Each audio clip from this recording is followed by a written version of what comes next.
Hello kiddos, how are you guys doing? It's Miss Garbrick here, and I'm joined today with Bentley. He is gonna join us today until he gets bored and runs away. Today I actually got to go into school, and it was really weird to be there without you guys. But I was able to get some supplies that I might need for teaching from home, and I was also able to get books. So today for your video, I am going to read you a story. So we didn't get to do a lot of St. Patrick's Day books because of when we left. We left right before St. Patrick's Day. So today I think I'm going to read us a St. Patrick's Day book. All right, stay tuned. Okay, friends, so the story that I chose for us today is Clever Tom and the Leprechaun. One fine day, on Lady Day in the harvest, Tom Fitzpatrick took a ramble down the lane. Click-clack, click-clack, he heard through the hedge, so Tom tiptoed closer to take a closer look.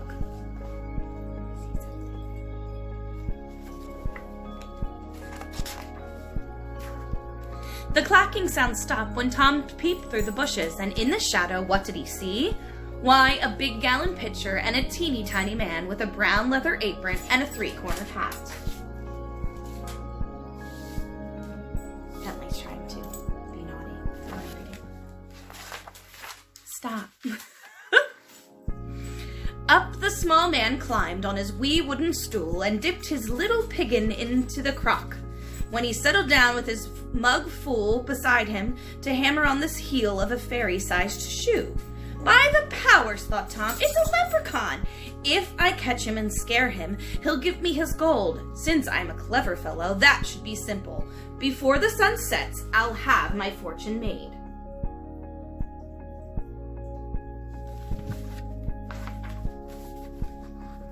Tom stared at the leprechaun and tried not to blink. He knew that if he looked away, the old man would escape. Then he crept up quiet, near, and tipped his hat politely, saying, "Good day to you, neighbor. Blessings on your work." "Thank you kindly," said the small one, but he never looked up. He just kept on tapping at the heel piece of the brogue. Brogue is another name for a shoe. So you can see he's fixing a shoe. Tom moved his hand closer while he smiled very sweetly and said, "Today's a holiday. You shouldn't have to work." The leprechaun frowned and answered Tom sharply, "If I do, that's my business and none of your own. Instead of pestering me, young man, you ought to be watching your father's field. Look there, the cows have broke out into the oats. See, they're knocking the corn all about." "Cows in the cornfield?" Tom's head started to turn. Do you think it's true, or is the leprechaun tricking him? But he wasn't fooled by the leprechaun's trick. Quickly he grabbed the sly fellow and cried, "Now you're my prisoner. Tell me, where's your gold?" The leprechaun wiggled and twisted and whined, "I'm just a poor man." But Tom held him fast. "You and I both know you're lying," said Tom, and he made a fierce, frightening face. Finally, the leprechaun quit squirming and said, "Tom Fitzpatrick, you're too clever for me.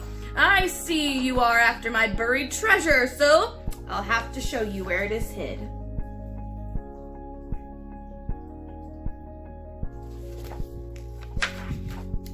With his eye on the bitty man locked in his fist, Tim followed where the leprechaun led him. He traipsed over a hill and under some hedges and through a ditch and across the peat bog.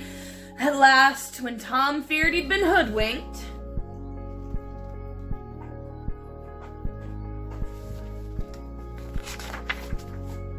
he found himself in a great field of weeds.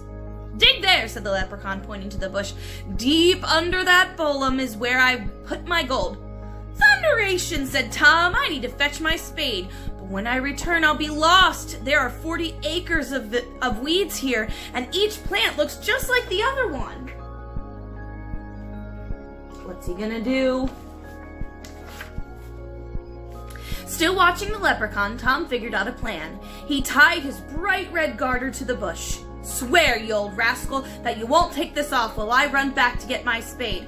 That I promise you, said the little man. Tom grinned, knowing that leprechauns always kept their word.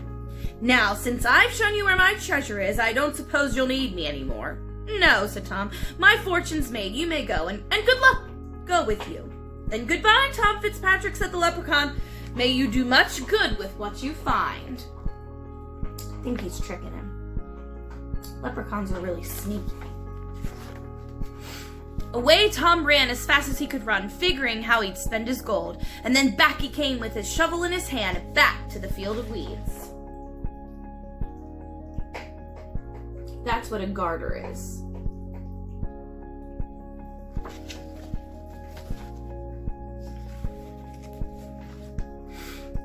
But when he got there, lo and behold, a garter, just like his own, was tied to each and every bush as far as he could see.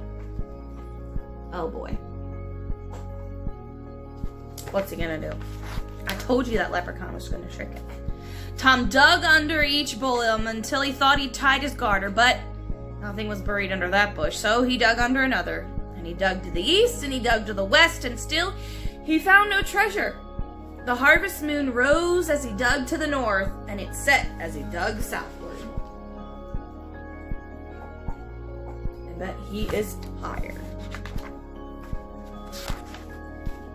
When the sun came up, Tom saw he'd dug 100 holes.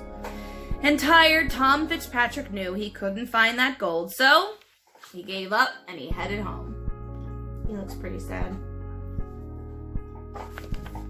Never trust a leprechaun. From then on, Tom always carried his spade, and he never stopped listening for the tapping in the field. Every chance he got, he'd tell how he nearly found the gold, and since I'm a clever fellow, Tom would end with his tale, the next time I catch that leprechaun, I'll have my fortune made. Oh, look, he's an old man now. There's a leprechaun. The end. Oh, there's some pictures of him running with his spade.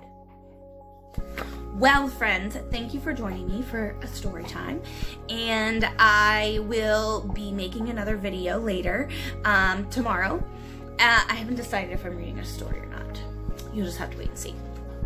But I hope that you are having a good week, and I hope that you're enjoying Epic. I get email updates whenever you guys reach a certain number of books, and some of you are reading, oh my gosh, so many books. It's amazing. So keep up the good work, keep exercising that brain, and I will see you guys tomorrow. Bye!